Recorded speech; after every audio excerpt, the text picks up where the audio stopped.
22 दिनों से घर से लापता था 14 वर्ष का नाबालिग, अब ऐसे लौटा घर। जाने इस खास रिपोर्ट में। नमस्कार, आप सबका स्वागत है इस खास रिपोर्ट में। आपको बताते चलें, पिता के द्वारा प्रताड़ित किए जाने और रोज रोज की डांट से क्षुब्ध होकर 14 साल का एक नाबालिग घर छोड़कर 250 किलोमीटर दूर भागकर आया। इसी दौरान दृष्टिबाधित इस मासूम के पैर की एड़ी में कील चुभ गई और इलाज के अभाव में जख्म गहरा हो गया। असहनीय दर्द झेल रहे इस बच्चे के पास इलाज के लिए पैसे नहीं थे। किसी ने उसे एम्स पहुंचाया तो एम्स के चिकित्सकों व स्टाफ ने न केवल घर से भागे इस नाबालिग का निःशुल्क इलाज किया, अपितु इसके घर सूचना भेजकर उसे माता पिता के सुपुर्द करने में विशेष भूमिका भी निभाई। तो बताते चले, अस्पताल से बच्चे को सकुशल घर लौटते वक्त परिजनों के चेहरे की खुशी देखते ही बनती थी और वो कहने लगे, थैंक यू एम्स। दिल्ली से हरिद्वार और हरिद्वार से एम्स अस्पताल ऋषिकेश तक के सफर की कहानी में इस 14 वर्षीय हिमांशु को जीवन की इस छोटी उम्र में पेश आए तमाम झंझटों ने तोड़कर रख दिया था। वहीं मानसिक वेदना और दिन प्रतिदिन गहराते पैर के जख्म के कारण हिमांशु अवसादग्रस्त होने के कारण कुछ बोल पाने की स्थिति में नहीं था। बीते माह 28 मई को किसी ने इस नाबालिग को एम्स के गेट तक पहुंचाने में मदद की तो इसके पैर के घाव को देखकर सुरक्षा कर्मियों की मदद से इसे तत्काल एम्स की ट्रामा इमरजेंसी में भर्ती कराया गया।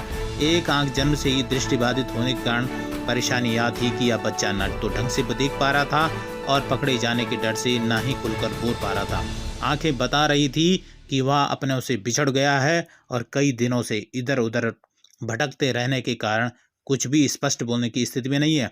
इन हालातों में उसे अज्ञात पेशेंट के रूप में दर्ज कर उचित इलाज के लिए ट्रामा इमरजेंसी से पीडियाट्रिक सर्जरी वार्ड में शिफ्ट कर दिया गया। साथ ही ट्रामा विभाग ने नाबालिग अज्ञात बच्चे के भर्ती होने की सूचना संस्थान के जनसंपर्क कार्यालय तक पहुंचाई। अब अस्वस्थता के कारण यह बच्चा गुमसुम था और किसी को कुछ भी बताने की स्थिति में नहीं था, जिससे यह पता नहीं चल पा रहा था कि उसका घर कहाँ है और किन हालातों में वह एम्स तक पहुंचा है। वहीं काफ़ी खंगालने के बाद उसके पास उसके कपड़ों से एक पर्ची में फ़ोन नंबर पाया गया और उसी फ़ोन के आधार पर उसके घर वालों तक पहुंचा गया।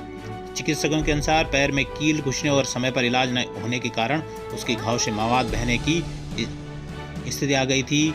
3 दिन तक अस्पताल में इलाज करने के बाद बीते रोज सूचना मिलने पर जब बच्चे के परिजन एम्स पहुंचे तो बच्चे को परिवार वालों के सुपुर्द कर दिया गया। क्या कुछ कहना इस पूरे मामले में बच्चे के पिता का, आपको बता रहे हैं। हमारा बच्चा 8 तारीख से गुम था और एम्स से ही हमें फ़ोन आया था, तो हम दिल्ली से यहाँ पहुँचे एम्स में और बच्चे का इलाज हुआ, बढ़िया इलाज हुआ और हम अपने बच्चे को दिल्ली लेके जा रहे हैं। एम्स का बहुत होता है सर। ये बच्चा हमारा 8 तारीख से गायब था और हम इसको दिल्ली में ढूंढ रहे थे। हमें एम्स से फ़ोन आया और हम दिल्ली से एम्स आए और एम्स में इसका इलाज बढ़िया चल रहा था, ठीक ठाक इलाज चल रहा था और अभी हम इसको अपने साथ दिल्ली ले जा रहे हैं। एम्स का बहुत बहुत धन्यवाद। चाचा लगता हूँ मैं, इस बच्चे का चाचा लगता हूँ। मेरा नाम पूरन जोशी है। वहीं आपको बताते चलें, थाना बसंत कुंज नई दिल्ली के महिपालपुर इलाके से हिमांशु 8 मई से गायब था।